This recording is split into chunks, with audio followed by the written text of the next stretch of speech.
Bismillahirrahmanirrahim. Alhamdulillahirabbil alamin. Wassalatu wassalamu ala asyrafil anbiya wal mursalin sayyidina Muhammad wa ala alihi wa ashabihi ajma'in. Subhanaka la ilma lana illa ma 'allamtana innaka antal alimul hakim. Amma ba'd. Maha santri kuliah solusi spiritual rahimakumullah. Moga-moga kita semua dirahmati Allah Subhanahu wa taala, dilindungi, diamankan dari segala macam musibah, penyakit apapun, dan moga-moga kita menjadi hamba-hamba yang selamat di dunia ini dan di akhirat nanti. Amin ya rabbal alamin. Hadirin hadirat rahimakumullah, ada beberapa hal yang harus saya terangkan lebih dulu, kemudian nanti saya beri kesempatan penjenengan untuk bertanya. Moga-moga ada waktu. Yang pertama, oh ya, betul ya, baik, terima kasih. Mari kita mulai kuliah solusi spiritual ini dengan doa bersama. Moga-moga ilmu yang kita dapatkan adalah ilmu yang bermanfaat, ilmu yang benar-benar diridhoi, dirahmati dan diberkahi oleh Allah Subhanahu wa taala, ilmu yang mengantarkan keselamatan kita dunia dan akhirat. Amin ya rabbal alamin. Bismillahirrahmanirrahim. Allahumma anfa'na bima 'allamtana wa 'allimna ma yanfa'una wa zidna 'ilman nafi'a. Al-Fatihah. A'udzu billahi minasyaitonir rajim. Bismillahirrahmanirrahim. Alhamdulillahirabbil alamin. Arrahmanir rahim. Maliki yaumiddin. Iyyaka na'budu wa iyyaka nasta'in. Ihdinas siratal mustaqim. Siratal ladzina an'amta 'alaihim ghairil maghdubi 'alaihim waladdallin. Amin. Maha santri kuliah solusi spiritual rahimakumullah, yang pertama harus saya tegaskan bahwa muadzin Al-Qadar Bapak Abdul Jalal wafat secara normal, bukan karena COVID, supaya tidak ada yang melintir. Alhamdulillah sampai saat ini dan moga-moga seterusnya sampai hari kiamat, jamaah Al-Qadar dan jamaah para pemirsa menjadi hamba-hamba yang selamat dari rundungan COVID. Saya sangat khawatir kalau ini dipopulerkan, disiarkan menjadi bias, seperti hampir semua penjelasan saya yang viral itu lalu dikembangkan tanpa sepengetahuan saya. Sebenarnya tidak apa-apa, saya ridho saja disebarluaskan, monggo, tapi kalau mengomentari jangan nyimpang gitu ya, jangan nyimpang langsung oh itu dikatakan di tempat tertentu ini, pondok ini dan sebagainya. Tolonglah ya juga jaga kami, bahwa kami tidak punya, kami ini semua santri, maha santri ini tidak punya kebiasaan bohong. Tidak boleh bohong. Bohong adalah dosa besar, lebih-lebih para khufat ya. Jadi saya sangat berharap apapun yang menjadi penjelasan di sini, kalau memang mau diambil disiarkan monggo, tapi ambil apa adanya, tidak usah dibumboni, tidak usah digoreng, tidak usah digodok. Sudah matang kok yang dari sini ya. Saya ingin mengungkapkan unek-unek saya, moga-moga tidak ada yang tersinggung, dan moga-moga sahibul bait atau musabul musibah, keluarga Bapak Haji Abdul Jalal juga tidak tersinggung. Sudah lama sebenarnya saya, dan sudah lama juga saya sampaikan, tapi yang melalui YouTube kayaknya baru saat ini. Saya itu senang kalau ada orang wafat kemudian dikunjungi keluarganya lalu didoakan, apakah dengan yasinan, apa dengan tahlilan, atau dengan surat Al-Ikhlas, atau dengan apa sajalah bacaan. Saya tidak termasuk yang menghukumi bahwa itu bid'ah. Itu adalah baik, itu kebaikan. Dulu di Masjidil Haram, dulu sekali ketika Syekh Nawawi Banten menjadi imam di sana, juga ada kok kebiasaan mendoakan orang wafat sampai 7 hari Bagi yang menganggap bid'ah atau tidak setuju, monggo. Sebenarnya saya mengharap pada panjenengan yang tidak setuju, cukup katakan tidak setuju. Sebab kalau mengatakan bid'ah itu panjenengan punya resiko berhadapan dengan para ulama, para kiai sedunia. Resikonya berat.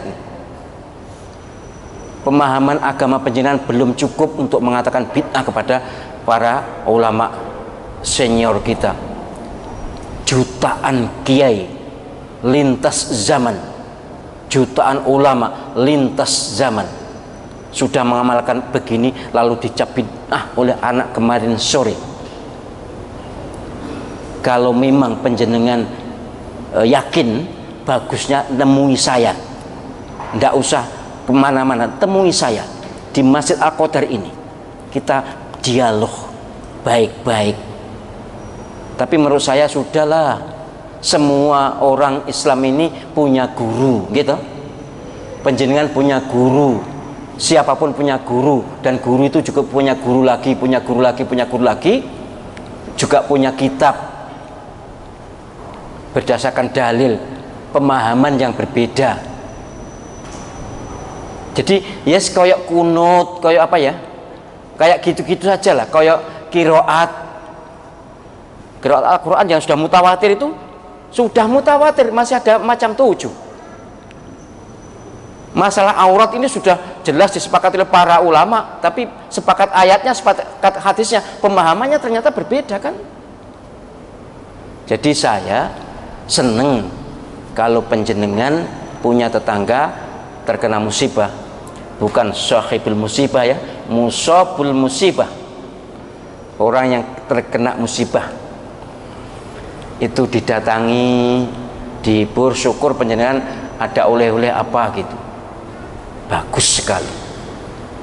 Yang saya keluhkan bukan untuk diri saya, bukan untuk keluarga saya, tapi saya sering mendatangi seperti itu, lalu mereka ngoyo membuat suguhan. Itu yang saya, masya Allah, saya sudah setiap menghadiri itu tak bisiki sahibul baitnya, Pak, Mas, besok ndak usah gini lagi ya. Lawang 100 terus minum, kue, makan, ya seneng aja sih, disuguhi seneng aja. Apalagi saya dulu waktu di Tulungagung masih mahasiswa, nunggu undangan tahlilan. Ya memang mangane wong pondok, arek pondok itu nek undangan, nek gak ono undangan ya sak-sakonoke. Apalagi saya seneng sih, seneng. Tapi yang saya pikir betapa beratnya orang yang sudah terkena musibah harus menyiapkan sekian puluh atau sekian ratus orang tiap malam selama 7 malam berturut-turut. Apakah apa tuh kira-kira? Sekali lagi, bagi saya bukan soal datangnya, bukan soal doanya, tapi soal suguhannya. Bukan hukumnya suguhan, sudahlah, tapi soal beratnya secara ekonomik. Mas Yono, Mas Widodo, Mas Zainul, cobalah salah satu merenungkan apa yang saya sampaikan. Dan saya berharap kepada semuanya, kalau misalnya suatu ketika mengalami seperti itu, mbok ya wis ngepole air gelas wis. Air gelas itu satu kerdus berapa biji? 48 ya? 48. Kalau 2 kerdus 96, hampir 100 lah. Satu kerdus berapa mas? Harganya 20, katakanlah 25 pole, habis 50 ya. Moga-moga enggak berat ya. Ayo ada gerakan gitu apa enggak ya kira-kira ya? Gerakan nek musibah wis banyu ya wis. Semua orang mesti minum, kan mesti cocok. Dan itu terkemas secara aman. Mohon maaf ya kalau di desa kan rodok ya enggak tegel makan atau minum di rumah orang yang baru kematian itu. Kalau di desa agak keberatan. Jadi wis disuguhi ngono ki ya diciduk-cidik terus didekek. Banyak sekali yang mubadir makanan. Padahal tuan rumah ngoyo mengadakan tuh ngoyo. Gimana ya kalau air tok ngono. Engko enek sing muni, teko ado-ado banyu tok. Sebenarnya saya ingin ada gerakan gitu loh. Saya pernah seorang Gus itu saya bisiki, ya tidak terlalu kaya. Kemudian waktu 7 hari yang datang 600 orang. Harus membawa itu habis berapa juta itu. Iya nek, mohon maaf ya, bagi orang yang rezekinya lapang mungkin tidak berat, atau ya walaupun berat masih terpikul. Tapi nek sing gak gitu, gimana? Ya bismillah, saya mohon maaf, nek aku ya, saya mohon maaf ya, untuk ayah saya bisa. Saya niat saya menghibur orang kampung, ya mohon maaf kalau di kampung kan kenduran itu hiburan. Nah waktu itu ya awal-awal, kemudian sekarang setiap tahun sekali, ini istilahnya khol. Wis nawa itu saya ngumpulkan orang untuk disedekahi supaya silaturahim. Nawa itu saya itu. Kemudian sedekah ini untuk ayah saya. Niat saya untuk ayah saya. Pahalanya untuk ayah saya. Itu jelas ada hadisnya sahih.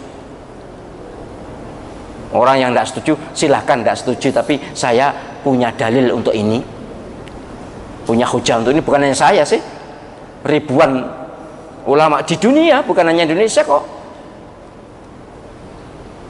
Tapi masalahnya ya gini, nek mohon maaf ya, nek seperti keluarga saya kok banyu tok mesti dipisui wong. Iku golek duit ya ana ya ini. Mobile anu mosok ngundang wong sugane banyu tok. Misuh terus. Kan enggak dosa malah. Ya, maksud saya ayolah laksanakan itu sepantasnya, sekuatnya, ojo ngoyo apa meneh utang, jangan. Kalau hutang, panjenengan memberi beban kepada yang wafat. Wong hutangi sing wafat itu harus disauri oleh yang hidup, kok sing hidup malah utang tinggi sing mati, itu masalah. Sekali lagi ini saya berharap sekali semua yang hadir ini, yang dengar atau yang nonton, menyadari bahwa kebiasaan baik itu tidak boleh ditimpai, tidak boleh didampingi, dibarengi dengan hal-hal yang terlarang. Takalluf itu terlarang, ngoyo itu loh terlarang. Apalagi ngoyo kemudian sampai utang-utang, padahal tinggi mangan bener tiap hari aja sudah susah. Tiap malam ngopeni wong 100. Sesuk wis ndredeg nih wis apa? Spot jantung wisan. Engko sing teko pira kok aja kurang. Ternyata kurang. Kirang sitok ngene wis repot wisan. Dan itu 7 hari. Jadi ada juga yang ketika saya tegur secara baik-baik, saya Ustaz, ini sudah ada rezekinya kok Ustaz, sudah ada rezekinya, sudah ada yang datang, ada yang bantu. Iyalah kalau memang begitu tidak apa-apa. Tapi nek gak ya ojo ngoyo. Sebenarnya saya ingin gerakan air gelas jane dalam iya, jadi ini menjadi perhatian dan keprihatinan saya sudah sangat lama sebenarnya. Saya hanya khawatir engkau orang yang tidak ngerti nuduh macam-macam. Oh gitu berarti ini, berarti faham aliran ini. Enggak saya tidak anti doanya, enggak anti kumpulnya, enggak. Bukan anti doanya apa, enggak anti makannya juga kok, enggak. Bagus nek gak ngoyo, nek enek kalau ada dan memang enggak berat. Kalau berat ya enggak usah. Siapa yang berani mencoba? Yang jelas ini wacana yang sudah lama saya unek-unekan, saya angen-angenkan, saya pikirkan, saya prihatinkan, dan saya bisikkan kepada banyak orang sebenarnya. Tapi jekung mempan. Mohon maaf ketika Mas Hafid, anaknya Pak Lurah itu ibunya wafat, bapaknya wafat. Waktu ibunya wafat kan ayahnya Pak Lurah wafat, kemudian 40 hari kemudian ibunya wafat. Waktu ayahnya sudah begitu saya tegur, ternyata waktu ibunya juga masih gitu lagi. Mas, ini untuk adik-adik sampeyan Mas, jangan. Ampun dulu katanya saudara-saudaranya yang nyumbang. Ya gak apa-apa sih, tapi Mas yo iya apa ndak berat gitu loh. Saya katakan Mas Hafid ya karena ini soal kebaikannya Mas Hafid. Jadi saya sangat berharap kepada semuanya, cobalah jangan duka atau bela sungkawa itu ditumpuki dengan bela sungkawa yang lain. Gak muni panjenengan tapi hatine empul, aku gak ngerti. Engko sing teko gak akeh neh. Muga-muga sesuk saiki ae.